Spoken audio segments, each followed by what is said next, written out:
இது வந்து ஒரு ரொம்ப ரொம்ப முக்கியமான பதிவு. நீங்க இங்க பின்னாடி பாக்குறீங்க பாருங்க.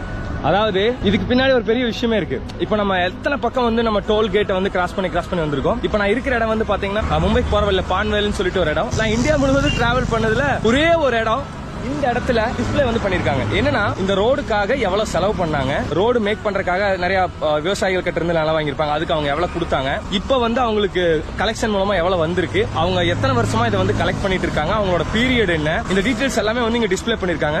ஐ திங்க் இந்தியாலேயே நான் பாக்குற ஒரு முதல் இடம் இதுதான். நடக்கிற ஊழல்கள் வந்து பெரும்பாலும் வந்து பாத்தீங்கன்னா இந்த ரோடு சம்பந்தமா தான் இருக்கும். ஆர்டிஐன்னு இருக்கும், அதாவது சாதாரண மக்கள் வந்து அரசாங்கத்துல என்ன நடந்துக்குது அப்படின்னு சொல்லி தெரிஞ்சுக்கிறதுக்கு ஒரு தகவல் அறியும் உரிமை சட்டம் ஒன்னு இருக்கு. நீங்க இதை ஜஸ்ட் தமிழ்நாட்டுல இல்ல மத்த ஸ்டேட்ல எல்லாம் வந்து ட்ரை பண்ணி பார்க்கலாம். எக்ஸாம்பிள் நான் தமிழ்நாட்டிலே சொல்றேன்.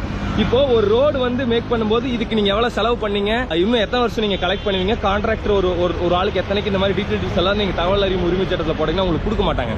ஏன்னா அதுலதான் வந்து மிகப்பெரிய ஊழல் எல்லாமே வந்து நடந்துட்டு இருக்கு. இப்ப ஜென்ரலா ஒரு கடையில வச்சிருக்கவங்க கூட பாத்துக்கோங்களேன், அவங்க வந்து ஒரு ஃபுட் கவர்மெண்ட் கிட்ட இருந்து அத்தாரியை வாங்கியிருப்பாங்க, எத்தனை வருஷத்துக்கு அந்த சர்டிபிகேட் வேலிடு, அவங்க எத்தனை வருஷத்துக்கு வந்து அந்த கடை வந்து அங்க நடத்திக்கலாம் அப்படிங்கிற மாதிரி ஒரு சர்டிபிகேட் கொடுத்திருப்பாங்க. ஆனா அந்த ரோடுல நம்ம ரெகுலரா போறோம், அவ்வளவு காசு வந்து பே பண்ணுவோம், அங்க எந்த டீடைல்ஸுமே இருக்காது. நீங்க கேட்டீங்கனாலும் வந்து தகவல் அறியும் உரிமை சட்டத்துல வராது. சோ இது இங்க வந்து பார்த்தா எனக்கு உண்மையிலுமே ஒரு மனசுக்கு ஆறுதலாகவும், இந்த மாதிரி ஒரு டிரான்ஸ்பரன்சி இருந்தா மட்டும்தான் அதுல வந்து தவறுகள் நடக்காம வந்து இருக்கும்.